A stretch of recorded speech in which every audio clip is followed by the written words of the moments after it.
A real review of Barry Island.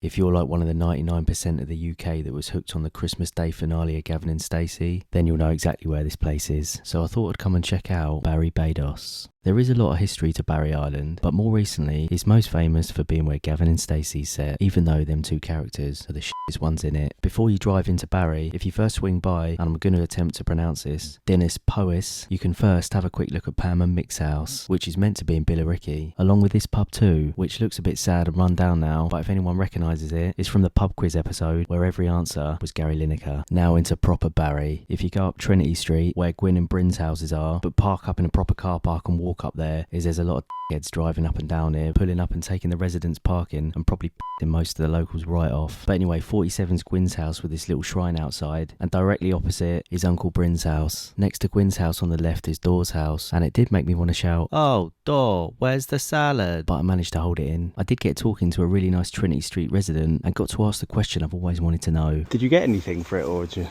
No. 17 years we've been watching. Really? 17 years. I thought they would have given everyone on the street something, or... They were very pleasant, they were, yeah. You know, and we chatted to the actors over the years. Yeah. Bit of a shame it's come to an end, really, but... Yeah, it's quite sad, but at the same time it was a brilliant episode, wasn't it? It was, yeah, it was a great ending, wasn't it? Just perfectly done. Yeah. To finish it all off. Nice to meet you. Thanks for talking to me anyway.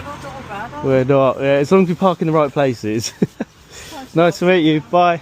And now you've done that, you can roll back down the hill, passing along the way the train station and the ship pub from episode 2. And then once you reach the beachfront, there's now Marco's Cafe, Nessa's Slots, and the famous Barry Island beachfront. There's a few dodgy characters knocking about, but what British seaside town doesn't have some of them? And what really makes it a proper seaside town is a proper fairground, and this one's got an absolute belter right by the seafront. Run down, rides look like absolute death traps, and people running it you wouldn't trust as far as you could throw them. Like I said, a proper fairground that makes you proud to be British. It does look like they're pumping a lot of money into new builds and also regenerating this area, and it's got decent little retail and bar spaces like these good sheds now. So overall, this area is definitely on the up, but still holding on to some of that true magical seaside town charm. What a place. And on the way out, I did manage to pass the KFC where they got the famous corn on the cobs. I do want a corn on the cob. So I couldn't resist going in and getting a couple, and I'll let you know how I get on. See you next time.